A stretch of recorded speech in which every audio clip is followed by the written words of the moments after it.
time, and they're excellent today. Weird, under a minute, down 3. Jordan Love has been getting a little lucky with these back-footed throws. This one, not so much. Greg, are you okay with this throw? No, I'm not okay with this throw. I mean, no one would be okay with this throw with the result. Great take. Wonderful. Head to Baltimore. Lamar on the run. This is a good call by you, Wilds, in real time about this. That is this high school? Yeah. You know I love highlights, and guess what? What? Does it remind you of this play? Oh, cross roll. Lamar. Oh, got it. The fact that you can still do the same stuff you did in high school in the pros is pretty good. 100 yards on the ground, Ravens roll. Also had a roll in the sandwich. We should work that in tomorrow. Wonderful. Sixers in Orlando. What did I tell you? This is available all the time. It's a new standard move. It's just a copycat league, and like, well, I can do that too. It works. It's available. Little pump fake. Dunk. 36 in the win. Sixers have won 4 straight. Wonderful second quarter in Buffalo. Mahomes to Kelsey. Souvenir for the fans. That's an important ball. Oh, you think so? Well, it tied Brady Gronk. I think he threw it to Jason. And then does the little heart thing, Did they get it back? No, I don't think so. You said he think he threw it to Jason. He could have caught that. Final weird. Shirtless. Celtics Rockets. What I tell you, Brew, this is available all the time. No, so Jalen said, again? let me give it a shot. Oh my it doesn't always work. But it's available. But it's available. It was available, though. That's right. He just didn't execute. Celtics win. That's weird and wonderful from the national pastime. Lions headed to San Francisco after Baker's last pass ended up in the hands of Derek Barnes. Big show on the day. Brew, 350 yards, 3 touchdowns, 2 interceptions. So be it. One was an NHF. Yeah, you're right. Not his fault. Here is post-game. Big show, that is. Felt like we were in it up until the last drive. And so, yeah, I mean, it sucks. I feel like my heart just got ripped out. It sucks because I know what type of group we've had all year, that we fought to get to this point. We fought to be in that game. We weren't supposed to be here by any measures, but we believed in each other and we fought for it. And so, yeah, this one's going to weigh on me for a while. Brew, were you impressed by the Bake Show? I don't know about impressed, but he played well. He played well.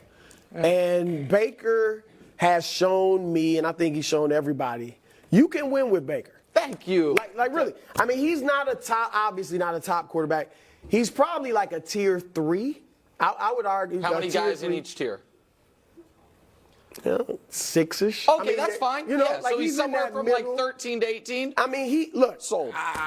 I'll take being it. from Cleveland, I'd love to have him in Cleveland right now. You know, so I think Baker, he shows the moment's never too big. The last interception, you know, you're trying to make something happen. I mean, Baker was fine. They went further than they should have gone. That's right. And they had no business winning Sunday, and they didn't. So Baker was fine. Big show. I was very impressed with Baker. Very? I was very impressed with Baker. And I'm not going to sit here and act like all 17 games I just watched every single snap of Baker Mayfield. But these last 2 weeks in particularly, to watch him and his maturity as a leader, the way that he talked to his guys on the sideline, that said a lot to me. Even when they were down, he didn't waver with the task at hand and what he believed that they could get done in Detroit against a team that was going to put up points. Clearly we saw that.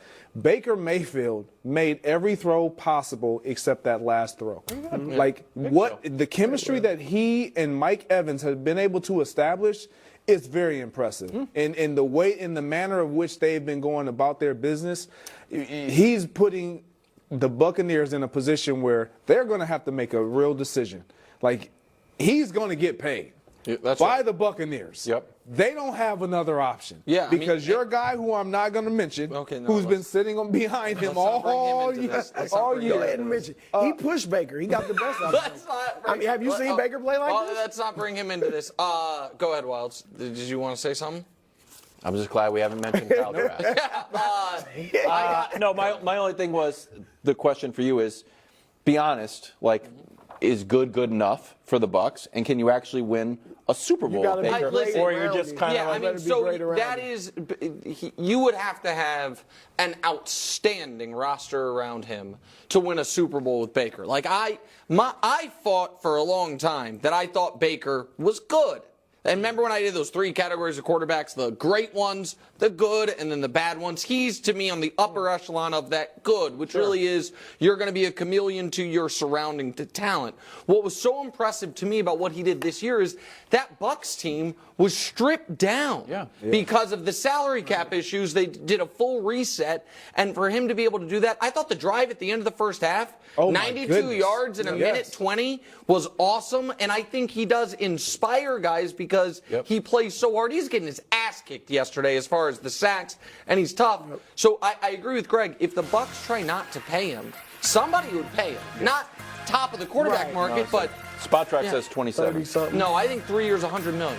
Okay, 30 man. Afternoon headline sponsored by Bear Aspirin, the official sponsor of fans' hearts. Josh Allen, now 0-3 against Patrick Mahomes in the playoffs. Only threw for around 185 yards, but that was spectacular, according to Bro. He did have a lot of good runs. Very good. Here he is after the game. Sucks. Losing sucks. Losing to them, losing to anybody at home sucks. Every season, if you don't win, it's a failed season. That's the nature of the business.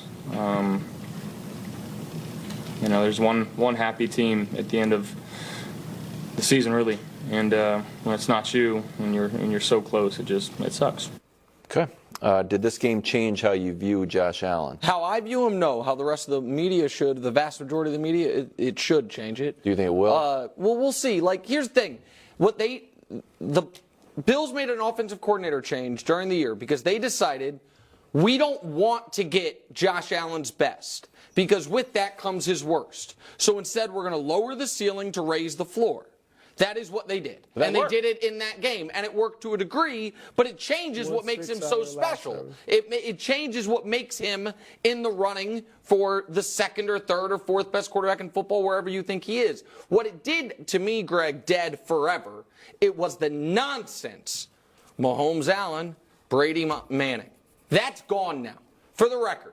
Brady Manning, the idea was Brady has the rings, Montana has the MVPs, Brady has the wins, Montana has the stats. Also, Manning. Did I say Montana? Yeah, Sorry. yeah. Manning is what I meant this whole time. My apologies. Brady Manning. Thank you, Brew. But Peyton won their third playoff matchup after losing the first two in the other guy's building and did it in stirring fashion. And so we just do, Greg, a tale of the tape, Mahomes versus Allen for their careers. All right, stats. Well, it's Mahomes across the board. What about accolades? Well, let's see. We can show the accolades, I hope. Okay, it's literally Mahomes in everything, and there's a lot of zeros there. And by the way, he's 0-3 against him in the playoffs. So Brady Manning, Mahomes Allen is nonsense. It is, and so I hope the rest of the media, Greg, joins me on the obviously correct side of that argument. I think, Nick, that I don't know if it changed. I liked what I saw on Sunday from Josh Allen. And I think Joe Brady's done a really good job with him. Now, it's got to improve. And this is why I'm not so much on firing Sean McDermott now, because the injuries on defense, they played well last half of the season with all those injuries.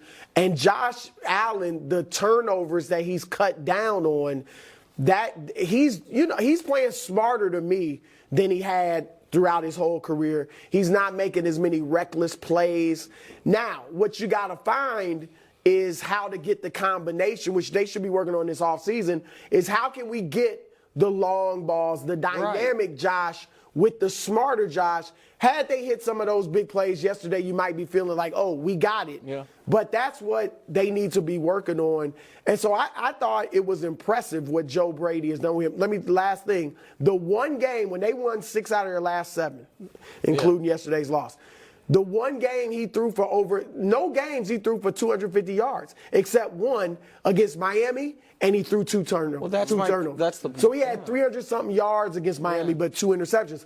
So they got to find that happy medium. Yeah, I'm with you, Brew. I don't. This didn't change how I view Josh Allen. I think he's still that type of player that you want to have if you're just saying, what quarterbacks do you want and what do they provide? Well, you're going to mention a lot of the things that Josh Allen does. So he still provides you that. I understand what you're saying as far as you got to let him be that guy because the highs are as high as they can get for any quarterback in this league, but the lows are about as low as they can get for any quarterback. When I look at him in this game in particular, I don't know if he played